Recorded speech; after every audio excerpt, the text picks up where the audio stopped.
that unless some drastic change happens, large parts of many of our cities will, by the beginning of the next century, be occupied by a population which has nothing in common with the people of this country.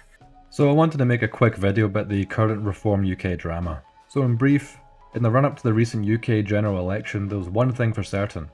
The Conservative Party, which had been in power for over 15 years, was going to lose. And in the background, there was a new kid on the block, Reform UK. It was gaining traction to make a dent in the House of Commons. And Reform UK did very well, all things considered. By only having won 5 seats, their overall vote share was huge. And in British politics, this is unprecedented. Never has there been a party to rise so quickly and make itself a player within the House of Commons. If we go back 10 years ago, UKIP was also gaining a lot of traction. But to prevent any real gains, the EU referendum was set, and then the single issue party ceased to have any reason to exist after this. You might say that UKIP was also a deeply anti-immigration party, but if this was the case, then why did its leader decide to leave when the EU referendum issue was completed? And this leader, Nigel Farage, is back under the Reform UK banner as its leader now. Nigel Farage has been the right-wing populist poster boy for decades in the UK, and at times he has said things that do push the Overton window to the right within mainstream politics. But there's always been something wrong that's always made me apprehensive about him, and I've never really considered him our guy in the sense that he should be trusted, or in any way that he's actually right-wing in a traditional sense. To me, he's simply and always has been a pressure release valve for anti-immigration sentiment that's growing within the UK, and that's pretty obvious to see where that's coming from. But it is undeniable that without his influence, the immigration debate probably would be set back years within the UK. And so thanks to him, this conversation is in the spotlight. But under his leadership, when people are being denied to stand for reform in elections, for being kicked out for saying or doing things that, in my opinion, are just non-controversial, they might be unoptical, but they're not wrong. And Reform UK using hope not hate of all organisations, an organisation, for my American viewers, it's essentially a government-funded Antifa-style organisation that hides behind the title of being a charity. If you look here, all these signs that all look the same, supporting unlimited immigration and refugees, this is all being funded by Hope Not Hate and other similar organisations which, as I said, are not really NGOs, as many are funded by the government indirectly, and other times explicitly, and always in connection with the Soros Open Society Foundations. So just look at what some of these would-be candidates for reform had said which stopped them being involved with the party. And I'm taking this off from the most reputable and unbiased newspaper in the UK, The Guardian. It says here 5 prospective parliamentary candidates, Amodio Amato, Jonathan Kay, Mike Greenhoe, Pete Addis and Ian Harris have been dropped because of social media posts. The charity Hope Not Hate revealed messages by Kay, Greenhoe and Harris. It says Kay, formerly the candidate for South Ribble, said Africans had IQs among the lowest in the world and Muslims never coexist with others. Greenhoe, who was the candidate for Orpington, said that in 2019 the Ashkenazi Jews were, quote, a problem and had, quote, caused the world massive misery. Last year he said, quote, the only solution was to remove Muslims from our territory. So for a so-called right-wing party, what's really wrong with this? Apart from it being, I guess, unoptical within the UK mainstream framework, to play within the politically correct framework that's set by left-wing standards, as a right-wing party, it's just going to set yourself up to fail on all accounts. But maybe that's the point of Reform UK. It's just a pressure release valve for anti-immigrant sentiment, and that's all. They're not really going to do anything about it. It's like watching GB News, the so-called right-wing news outlet. It's the UK version of Fox News now. They bang the drum of saying, oh my god, look at what these crazy woke leftists are doing now. But then they proceed to have no solution, no real counterposition. They just point and laugh and love being outraged at how messed up things are getting, and that's it. And Hope Not Hate is responsible for doxing, character assassinating anyone right-wing. And Farage was happy to allow this organisation to vet people who want to join, even though this organisation dedicates a lot of its resource to fight against everything Reform UK stands for. And now with the recent drama, this is what the video is really about, the drama with Rupert Lowe. He's just another victim of the Farage cleansing path. Because what did Reform stand for? Well, as I said, the main talking point is all about reducing immigration. But this gets a little bit awkward for Nigel. While he is against illegal immigration, Once the people arrive, their feet touch the soil. He doesn't want to send them back. He is completely against mass deportations of criminals who are here, but shouldn't be. Well, we have a quote of him here saying that it's politically unfeasible, and you would only hear about this for the next 20 years. It's a political impossibility to deport hundreds of thousands of people. We simply can't do it. At the moment, it's a political impossibility. But is it your ambition? No. Yeah, I'm not going to get dragged down the route of mass deportations or anything like that. Yeah, I mean, people are always going to come and go, and we are a country that's engaged in international trade, and we have relationships around the world through the Commonwealth, etc.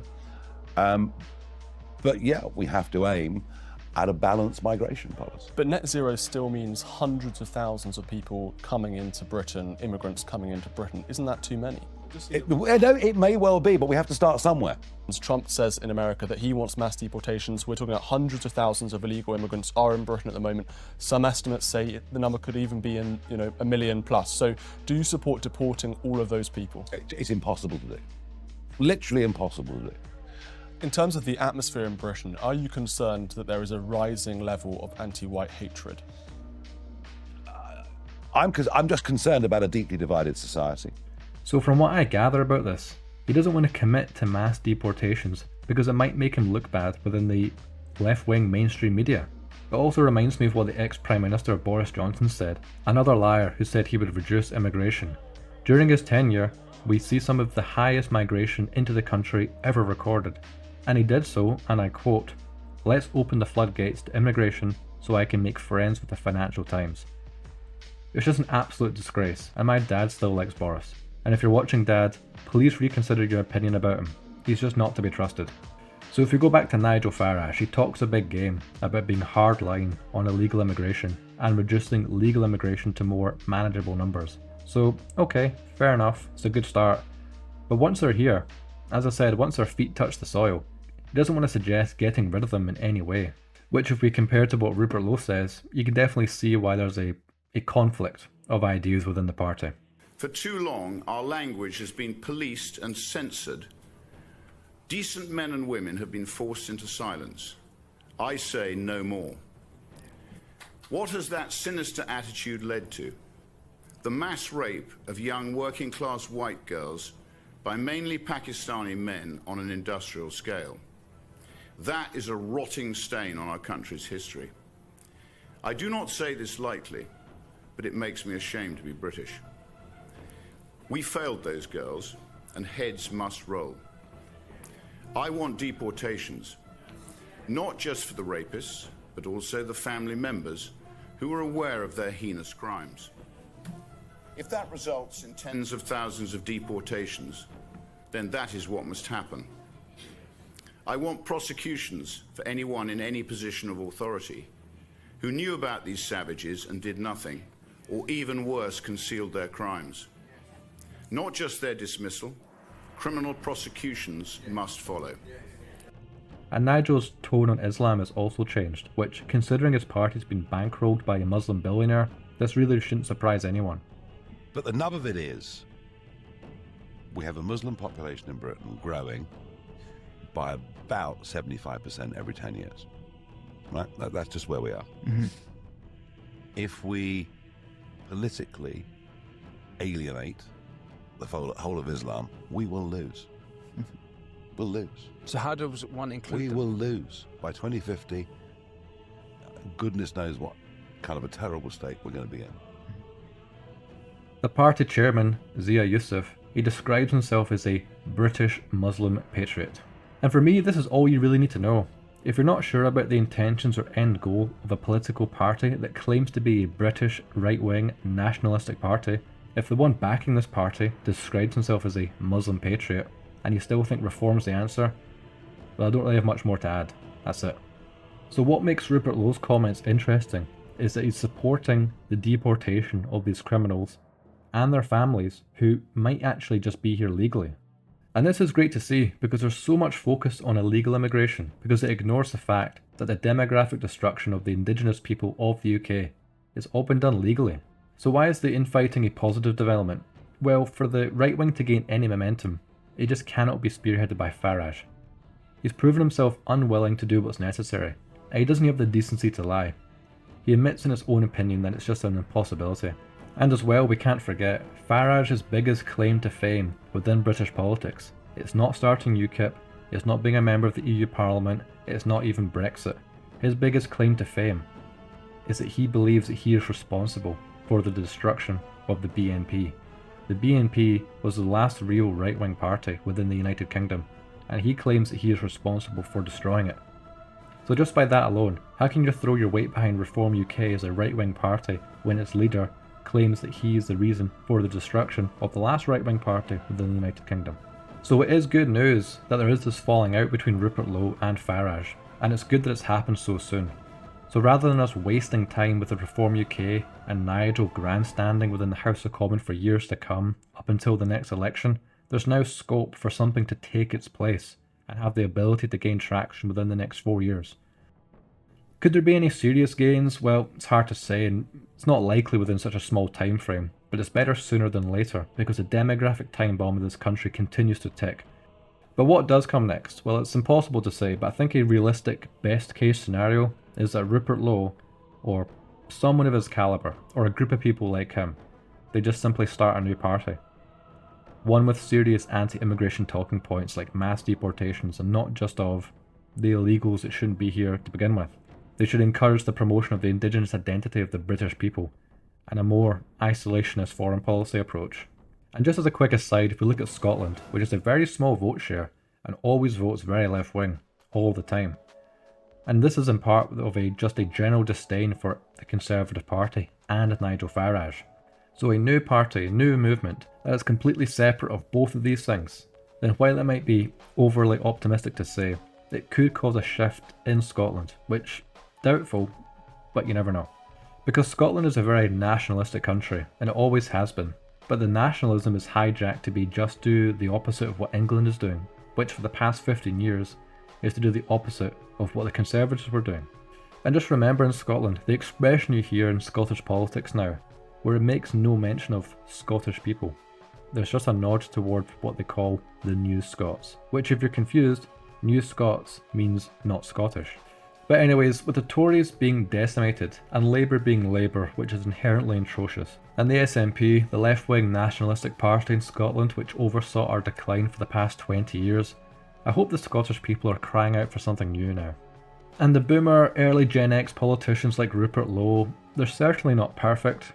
His desire to see everyone as individuals rather than groups or certain collectives, to me that's a kind of a poor framing to push a nationalistic cause, but it is a start. But this is probably the best you can expect at this stage within UK politics, but things really have shifted a lot in the past few years.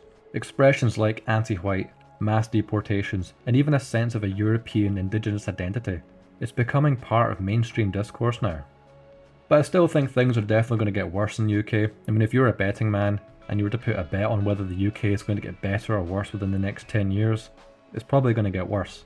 So my plan to leave the UK within the next year, hopefully that comes to fruition, but I still wanted to share my thoughts on this developing situation within the UK. I am a big advocate of the nothing ever happens chud, but after enough time, something's bound to happen, right? Dude, nothing ever happens. The nothing ever happens chud, I want to kill him.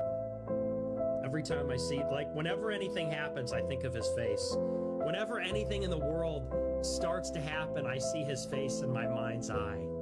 And it's like, no, not again. Every time you're thinking he will be defeated, it's like, finally. Every time something happens, you're like, finally. You're gonna die. You know, this nothing ever happens, chud, will fucking lose. And every time, he's undefeated. Every time. The arc of history is long, but it bends towards the nothing ever happens, chud. You think maybe it'll happen just this once.